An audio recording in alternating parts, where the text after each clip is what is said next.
Hey there, you're in the listening station, and today I'm reviewing 6 by Extreme.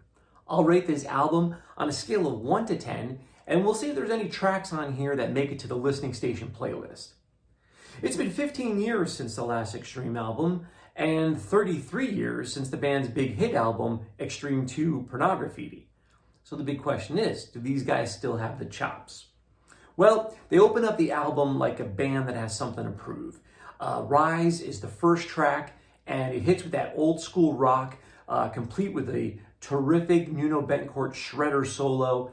And I gotta tell you, his playing hasn't lost a step. It really was great to hear him with the band and just shredding. It was great. Rebel is the follow-up track, and the drums and bass here are killer. The riffs are catchy, but this is when it happens. For me, sometimes Extreme can be a little cringy or even kind of corny. And about halfway through what is a pretty rocking track, they start in with the la la la la la's, and for me, it's just a total mood killer. Luckily, Nuno shreds his way in for another great solo, and he does try to save the day.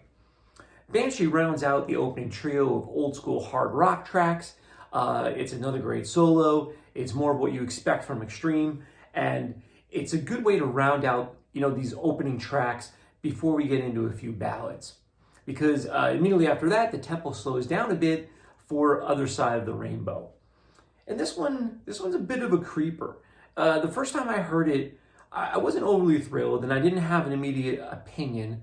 But I have to say, the damn thing is pretty catchy, and it's simple, it's nice, the solo is great. And if this was in the More Than Words era, I think this would have received a ton of airplay. After that is Small Town Beautiful. This is the second ballad of the album. It's a song that I think a lot of people are really going to be into, but for me, it just really didn't do it. I'm positive people are going to love this song, but it just didn't catch for me. The concept isn't new. You're so beautiful and you don't even know. It's been done a zillion times. We've heard this quite a bit. Even lately, we've heard it quite a bit. And unfortunately, this retelling just doesn't grab me.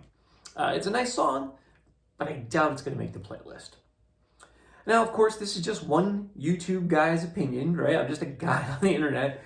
Agree, disagree? Let me know in the comment. Believe me, you guys in the past have definitely let me know when you disagree. So feel free to mention it here too. But if you dig the vibe of the listening station, please subscribe. This is a new channel, and every subscription is important. The next song is The Mask. This track certainly has a beautiful people Marilyn Manson vibe to it. And it takes that, but then it has this cool change up, and it picks up this rocking flow. And of course, another great solo. Thicker Than Blood. Here's another song that really grew on me. I like that it has this touch of industrial flavor to it. It could use a few more lyrics other than Love Is Thicker Than Blood, but it's a fun track overall. Save Me. If The Mask was their Marilyn Manson track, then this is their Alice in Chains track. It's a cool little rocker, and I like it. Hurricane, that's up next, and it's another ballad. For me, this is, I'm going to say this is probably my favorite of all the ballads on the album, but still another ballad, it's not bad. X Out, this is one I'm having trouble with. I'm really having trouble with this track. It's another example of Extreme having a cool song. It's got a lot of cool elements, but then it's taken down by some really corny elements. I don't know. Tell me what you think. I don't know. To me, it sounds like it was on the B-side of like the Top Gun soundtrack. But what do you think? Let me know. After that is Beautiful Girls. I could do without this song completely. Now, I don't want to beat it up. I don't want to pick on it, but 4 minutes worth of this nonsense was a total letdown for me. And the final track is Here's to the Losers. And this was another disappointment, in my opinion. I didn't think the song was all that great. So, what rating should this album receive? It definitely had some highs, that is for sure. And it definitely had some lows. But overall, I have to say, this was a fun album. And there's tracks on here that are going to make the playlist. So I'm going to go ahead and I'm going to give it a 7. All right, but what tracks will we make in that playlist? Maybe Banshee? Maybe Other Side of the Rainbow?